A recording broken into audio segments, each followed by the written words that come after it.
सभी साथियों को नमस्कार। तो साथियों, हम तैयारी कर रहे हैं एफएसओ की, फूड सेफ्टी ऑफिसर की, जो आगामी भर्ती आने वाली है राजस्थान में। आज तारीख है 20 अप्रैल 2026। ठीक है, कल हमने एक वीडियो डाला था कि सोयाबीन क्रॉप का डाला था, और आज हम जो पढ़ने वाले हैं वो है कॉटन। क्या है? कॉटन है। मैंने आपको कहा था कि अगर आप एफएसओ की तैयारी करना चाहते हैं तो आप मेरे साथ जुड़िएगा। मैं आपको पढ़ने का सीक्वेंस बताऊंगा और बताऊंगा कि कैसे पढ़ना है, कैसे टॉपिक तैयार करना है। एक बार पढ़ो और कितना ज़्यादा से ज़्यादा याद रख पाएँ, ये फ़ायदा मिलेगा मेरे साथ जुड़ने के लिए। ठीक है, मैं आपको एग्रीकल्चर पूरी, बायोलॉजी, केमिस्ट्री और उसके बाद जीके हम पढ़ेंगे। आपने सुपरवाइज़र जो एग्ज़ाम हुआ एग्रीकल्चर सुपरवाइज़र का, तो लेवल देखा होगा आपने क्वेश्चनों का। कई क्वेश्चन आए थे, बहुत तगड़े आए थे। अब सिंपल क्वेश्चन तो सारे करके आओगे, आप भी करके आओगे और मैं भी करके आऊँगा। डिफरेंस क्रिएट करेगा जो ये तगड़े वाले क्वेश्चन थे, वो जो पढ़ेंगे, जो करके आएगा उसी का सिलेक्शन होने वाला है। क्योंकि जो सिंपल क्वेश्चन तो सभी करेंगे और भीड़ वहीं इकट्ठा होगी। हमें कुछ अलग करना पड़ेगा, रूटीन बनाना पड़ेगा। तो अगर आप रूटीन बनाना चाहते हैं, आप सच्चे मन से तैयारी कर रहे हैं एफएसओ की, तो आइए और मेरे साथ जुड़िएगा। पढ़ने में बहुत मज़ा आएगा और कुछ यादें जो लाइफ टाइम याद रहेगी कि हम पढ़ा करते थे और अच्छे से तैयारी किया करता थे। तो एफएसओ की तैयारी कर रहे हैं हम। तो आज मैं पढ़ रहा हूँ कपास, यानी कि कॉटन पढ़ रहा हूँ। ठीक है, कोई डाउट हो तो आप पूछ सकते हैं। ये वीडियो मैं अपलोड करूँगा मेरे जीवनी का, और आप भी साथ जुड़िएगा और अच्छे से हम तैयारी करते हैं, हम सबका सिलेक्शन होगा। ठीक है, पढ़ने का सीक्वेंस वही है हमारे पास जो पहले था। सबसे पहले हम बॉटनिकल नेम देखेंगे, फिर उसका फैमिली देखेंगे, ओरिजिन प्लेस देखेंगे। जैसे कॉटन की बात कर रहा हूँ, कॉटन का नाम है गॉसिपियम स्पीसीज। ठीक है, बॉटनिकल नेम गॉसिपियम स्पीसीज है, और इसकी फैमिली मालवेसी है, ओरिजिन प्लेस इंडिया है। पहली क्रॉप जो हम पढ़ रहे हैं उसमें पहली क्रॉप ऐसी जो इंडिया की है वो हमारी कॉटन है, कपास है। ठीक है, हमने इससे पहले सोयाबीन पढ़ा था, उसका ओरिजिन प्लेस था चाइना, चीन था। और आज हम पढ़ रहे हैं कॉटन, तो कॉटन का जो ओरिजिन प्लेस है वो है इंडिया। गोसिपियम, क्या बोला? गोसिपियम। हम कपास ना बोलकर बोलेंगे गोसिपियम, गोसिपियम, गोसिपियम।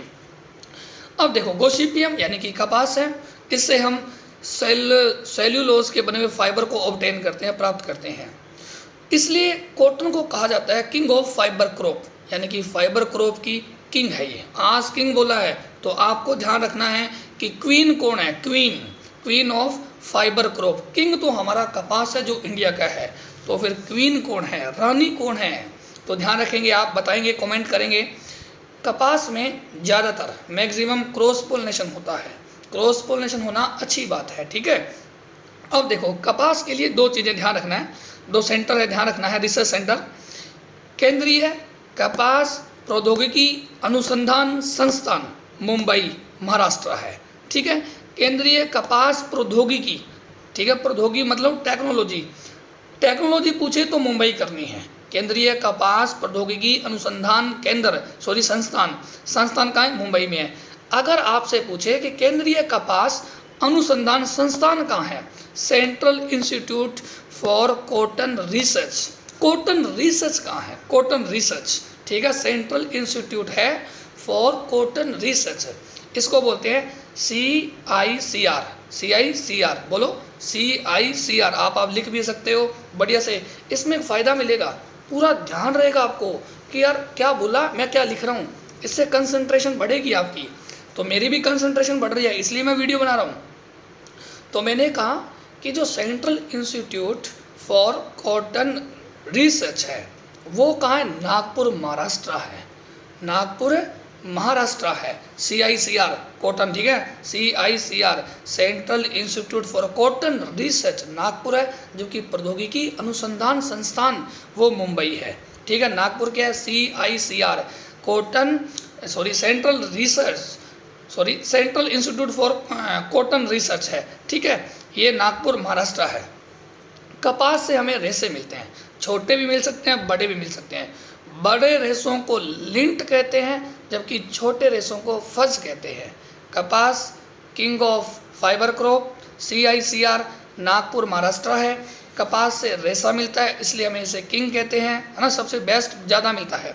छोटे रेशे मिलते हैं, बड़े रेशे मिलते हैं। जो छोटे रेशे मिलते हैं उन्हें हम कहते हैं फज। क्या बोलते हो? फज। और बड़े को बोलते हैं लिंट।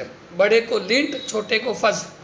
कपास का maximum production in India, Gujarat, ठीक है। और दुनिया में सबसे ज़्यादा यूएसए, उसके बाद चाइना, और तीसरा नंबर हमारा है, इंडिया का है, भारत का है, ठीक है। मैं फिर कह रहा हूँ, रेशा छोटा भी हो सकता है, मोटा भी हो सकता है। बड़े को लिंट कहते हैं, छोटे रेशे को फज कहते हैं। बड़ा लिंट, छोटा फज। फंस गया, छोटा है, ठीक है, फंस गया, छोटा है। अब देखो, कपास के अंकुरण के लिए, अब हम कपास, अभी सीजन चल रहा है, कपास खरीफ की क्रॉप है, अभी बुआई भी चल रही है। लगभग कपास के अंकुरण के लिए 16 डिग्री टेम्परेचर चाहिए। अंकुरण के लिए, जर्मिनेशन के लिए 16 डिग्री टेम्परेचर चाहिए। और वृद्धि के लिए 21 से 27 डिग्री, अप्रोक्सीमेट 23 से 24 डिग्री सेंटीग्रेड टेम्परेचर चाहिए ग्रोथ के लिए, बढ़िया ग्रोथ के लिए। देखो वैसे ना, आप तुक्का भी मारे तो 25 से 30 मार सकते हो, तुक्का भी मारना हो तो वो बेस्ट टेम्परेचर है। कपास के जर्मिनेशन के लिए 16 डिग्री सेंटीग्रेड टेम्परेचर चाहिए। और बढ़िया ग्रोथ के लिए लगभग कह देना कि भाई 21 से 27, एवरेज 23 से 24 डिग्री टेम्परेचर की आवश्यकता होती है। हम एक बोलते हैं बिनोला खल, कपास में की बनी होती है, बिनोला इनका बीज होता है, ठीक है, उसे बोलते हैं, अपने बिनोला बोलते हैं। और बिनोला में क्या आता है? बीज आता है, रेशा ऊपर का हटा दिया जाता है। बड़ा रेशा लिंट है, छोटा रेशा फज है। अब अपने बोलते हैं बिनोला, बिनोला की खल, बिनोला या बिनोला जो भी है, ठीक है। तो वो खल, उसमें क्या आते हैं? उसमें आते हैं सीड, तो उसको बोलते हैं कॉटन सीड। वो क्या है? कॉटन सीड, ठीक है। यानी कि कॉटन सीड का मतलब है बिनोला, और बिनोला का मतलब ओनली सीड। और अब बोलते हैं कि सीड कॉटन, पहले मैंने बोला कॉटन सीड, अब बोला सीड कॉटन। सीड कॉटन में क्या है? दोनों चीज़ है, रेशा भी है और उसके पास सीड भी है, अंदर वाला बीज भी है। तो आप तो एक याद कीजिएगा, मैं कहूँगा एक याद करें आप, बिनोला में क्या होते हैं? कॉटन के बीज ओनली, तो हम कहेंगे कॉटन सीड। उल्टा करेंगे तो दोनों चीज़ है। और रेशा छोटा भी हो सकता है और बड़ा भी हो सकता है। छोटे को फज कहेंगे, बड़े को लिंट कहेंगे। टेम्परेचर 16 डिग्री है जर्मिनेशन के लिए, बढ़िया ग्रोथ के लिए 21 से 27 डिग्री है। CICR नागपुर महाराष्ट्र है, ठीक है, central institute for cotton research, ठीक है, लिख लिया। अब क्लासिफिकेशन यानी कि वर्गीकरण की बात करते हैं। कपास दो प्रकार की है मेजरली, एक तो हम कहते हैं ओल्ड जिसे कहते हैं देसी, और एक कहते हैं अमेरिकन, वो है आधुनिक मॉडर्न, ठीक है। देसी कपास में दो है बढ़िया वाली, एक है आर्बेरियम, दूसरी बोलते हैं हर्बेरियम। हर्बेरियम देसी कपास में दो वैरायटीज बोल सकते हैं, आर्बेरियम और हर्बेरियम। देसी कपास में दो वैरायटी है, गोसिपियम आर्बेरियम, गोसिपियम हर्बेरियम। क्लियर है? देसी कपास हो लिया। अब देखो, अब है न्यू दुनिया की कॉटन है, नए विश्व की कपास। अब पुरानी कपास आर्बेरियम, गोसिपियम आर्बेरियम, गोसिपियम हर्बेरियम, जिसमें क्रोमोसोम की संख्या है बच्चों 26। नई वाली आई, इसमें हो गए क्रोमोसोम डबल, 26 गुना 52, 2n बराबर 52 हो गया। अब देखो मॉडर्न कपास है, उसमें बोलते हैं गोसिपियम हिरसुटम और बारबेंडेंसिस। क्या बोलते हैं? बारबेंडेंसिस, हिरसुटम बारबेंडेंसिस, अमेरिकन कपास बोलते हैं। इसमें दो वेराइटीज़ है, गोसिपियम हिरसुटम, गोसिपियम बारबेंडेंसिस। बारबेंडेंसिस का रेशा सबसे लंबा है। क्या है? सबसे लंबा है। अब जिनिंग और उटाई क्या है? जिनिंग, वो बात खत्म हो गई, अब नया पॉइंट आया है, जिनिंग या उटाई।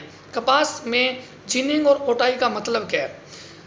बीज है और बीज से रेशे को अलग करना, यानी कि बीज के ऊपर रेशा लगा रहता है, उस रेशे को अलग करना जिनिंग या ओटाई कहलाता है। तो फॉर्मूला क्या बन गया? ओटाई बराबर लिंट अपॉन, याद है फज और लिंट, बड़ा रेशा लिंट। सीड कॉटन मतलब समझ गए कि रेशा भी है और उसके साथ है बीज भी है, ठीक है। Lint upon seed cotton into 100 है। इस प्रकार से आता है। उटाई का जो वैल्यू आती है वो आती है 33%। कितना? 33% इसकी वैल्यू आती है। जिनिंग या उटाई है 33%, lint upon seed cotton into 100 upon 33%। उपयुक्त पीएच मान पूछे, ऑप्टिमम पीएच फॉर कॉटन, तो वो है 5 से 6 है। अब कॉटन का जो रेशा है वो पका है कि नहीं पका है, उसका मेजरमेंट करते हैं एरिलोमीटर। ठीक है। एरिलोमीटर के द्वारा उसकी गुणवत्ता की जांच करते हैं कि रेशा पका है या नहीं पका है। तो रेशे की परिपक्वता की जांच हम एरिलोमीटर के द्वारा करते हैं।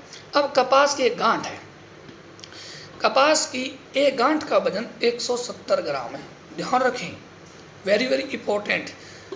कपास की एक गांठ का वजन है 170 ग्राम, जबकि नाम सुना है कि सन्नई, उसकी एक गांठ का वजन है 167 ग्राम। क्या है? 160 ग्राम। ठीक है, यहाँ लिखा गया है 170 किलोग्राम। ठीक है, हाँ, तो वापस देखिएगा। तो बात चल रही थी कपास के परिपक्वता, कपास का जो रेशा है उसकी परिपक्वता की जांच है वो एरिलोमीटर के द्वारा करते हैं, जबकि कपास की एक गांठ का वजन, जो एक गांठ है उसका वजन है 170 किलोग्राम। कितना? 170 किलोग्राम। जबकि सन्नई में एक गांठ का वजन है 167 किलोग्राम। किलोग्राम बोला किलोग्राम, 163 किलो की होती है, जबकि कपास की एक गांठ का वजन 170 किलोग्राम होता है। अब देखो, कपास का कोई पौधा है, उसमें दो प्रकार की ब्रांच निकलती है, sympodial monopodial. Sympodial monopodial. Sympodial जो ब्रांच है, वो शाखा है, उस पर फल व फूल लगते हैं, यानी कि रिप्रोडक्टिव ब्रांच होगी, फल और फूल आते हैं, वो सिम्पोडियल होती है। एक होती है मोनोपोडियल, वो सिर्फ वृद्धि करती है, वृद्धि कारक शाखा है। ठीक है, ये तो ही अमेरिकन कपास, हिरसुटम और बारबेंडेसिस। अब हम बात करेंगे बीटी कपास, बहुत पॉपुलर आज के टाइम में, बैसिलस थ्रेंजेसिस कपास। अब मन में क्वेश्चन आया कि बीटी कपास क्यों आई है, क्यों इवोल्व की गई, क्यों आविष्कार की गई, क्यों खोज की गई। अब एक इंसेक्ट लग रहा था, एक कीड़ा लग रहा था, पिंक बोलवोरम। क्या है? पिंक बोलवोरम कपास को बहुत ज़्यादा हानि पहुंचा रहा था, उसके कंट्रोल के लिए बीटी कपास को बनाया गया था। अब दो जीन बनाई गई, क्राई CRY फर्स्ट AC और क्राई सेकंड AB। वापस से, क्राई फास्ट AC। इसका कंट्रोल पिंक बोलवोरम, अगर ये जीन कपास में डाल दी गई बीटी कॉटन में, तो इसने कंट्रोल कर दिया पिंक बोलवोरम का, जिसका नाम है पिक्टेनोफोरा गोसिपियोला। पिक्टिनो बोलो, पिक्टोना बोला, एक ही बात है। हम बोलेंगे पिक्टिनोफोरा गोसिपियोला। पिंक बोलवोरम का दूसरा नाम क्या? P से P, पिंक बोलवोरम का दूसरा नाम पिक्टिनोफोरा है। क्राई फर्स्ट AC जीन है जो इसको कंट्रोल करती है, ठीक। और क्राई सेकंड AB कंट्रोल करती है बोलवोरम। किसको? बोलवोरम को। बोल यानी कि जो टिंडे लगते हैं कपास में, वैसे अपने बोले तो गोल गोल सी चीज़ लगती है, उसमें छेद कर देता था। अब छेद कर दिया तो अब वो तो खराब हो गया फल तो उसका, ठीक है। क्राई फर्स्ट मेजरली क्या बोलेगा, आपसे पूछा जाएगा कि बीटी कपास का आविष्कार किसको रोकने के लिए मेजरली किया गया था। हम कहेंगे पिंक बोलवोरम, जिसका नाम क्या है? पिक्टिनोफोरा गोसिपियोला। अब हम सीड रेट करते हैं, सीड रेट की बात करते हैं। अमेरिकन कपास है, देसी कपास है, हाइब्रिड कॉटन है, बीटी कॉटन है, चार हो गए। पहली अमेरिकन कपास की जो सीड रेट है वो है 15 से 20 किलोग्राम प्रति हेक्टेयर। 15 से 20 किलोग्राम प्रति हेक्टेयर। देसी कपास की थोड़ी कम कर लो, 12 से 15 किलोग्राम प्रति हेक्टेयर है। फिर हाइब्रिड की कर लो, 2 से 2.5 किलोग्राम प्रति हेक्टेयर है, ठीक है। और चौथी आगे लास्ट में बीटी कॉटन, इसकी तो बहुत ही कम है, 1 किलो से 1.5 किलो प्रति हेक्टेयर सीड रेट है। मैंने 3-4 बता दिया आपको, 15 से 20, 12 से 15, 2 से 2.5 और 1 से 1.5 किलोग्राम प्रति हेक्टेयर है। अमेरिकन, देसी कपास, हाइब्रिड कपास और बोलते हैं बीटी कॉटन। बीटी कॉटन की सबसे कम है, 1 से 1.5 किलोग्राम प्रति हेक्टेयर है। पिंक बोलवोरम को कंट्रोल करने के लिए, पिक्टिनोफोरा गोसिपियोला को कंट्रोल करने के लिए। अब स्पेसिंग की बात करते हैं। हाइब्रिड कॉटन है, क्या है? हाइब्रिड कॉटन है। हाइब्रिड कॉटन को कंट्रोल की स्पेसिंग है वो 90 से 120 इंटू 45 से 60 सेंटीमीटर की दूरी रखनी है। देसी कपास में, जो देसी अपने बोलते हैं देसी, तो 45 इंटू 15 सेंटीमीटर है। अमेरिकन कपास 60 इंटू 45 सेंटीमीटर है। कपास के छोटे रेशे, याद है कपास के छोटे रेशे, नई लाइन में कपास के छोटे रेशों को कहते हैं फज और बड़े को कहते हैं लिंट। कपास के जो छोटे रेशे जिन्हें हम फज कहते हैं उनको अलग करने के लिए 0.1% H2SO4 यानी कि 0.1% सल्फ्यूरिक अम्ल का सॉल्यूशन यूज़ करते हैं। अब कपास में प्रमुख शाकनाशी क्या है? खरपतवार मारना है तो कपास में अगर शाकनाशी को मारना है तो डाईयूरोन, क्या यूज़ करते हो? डाईयूरोन। ठीक है, देखो कपास में कभी भी 2,4-D का यूज़ नहीं करते हैं, अवॉइड करते हैं हम, क्योंकि उसका प्रयोग करने से जो कपास की पत्तियां हैं वो अंगुली नुमा हो जाती है। ठीक है, बुआई का समय जैसे कि आज 20 अप्रैल है तो 15 अप्रैल से लेकर 15 मई तक आप कर सकते हो। इसका मतलब कपास एक खरीफ क्रॉप है। ठीक है, और एक चीज़ और याद रखें, कपास के बीजों में भी तेल पाया जाता है, वो 15 से 20% होता है, कहीं कहीं 25 भी मिलेगा। तो आप याद रखें 15 से लगभग 25% याद कर लीजिएगा। कपास के बीजों में तेल 15 से 25%, एवरेज बोले तो 20%। ठीक है, समझ गए ना? सब सही है, कहीं कोई गलती नहीं है, गलती होगी तो बता दी जाएगी। अब जल मांग की बात करते हैं। 750 से 1300 mm बोला मैंने, यानी कि 75 सेंटीमीटर से लेकर 130 सेंटीमीटर। हम तो mm में याद करेंगे। 750 से 1300 mm जल मांग, कपास की जल मांग कितनी है? 750 mm से 1300 mm है। तो अब जल मांग इतनी है तो सिंचाई कब करनी है? वे जब फूल आए और जब बोल बने ना, उस टाइम आपको सिंचाई करनी है। ठीक है, वैरायटीज़ की बात करते हैं। सबसे पहले देसी कपास की वैरायटी की बात करते हैं। देसी कपास में वैरायटीज़ की बात, पहली देसी कपास की वैरायटी है दिग्विजय।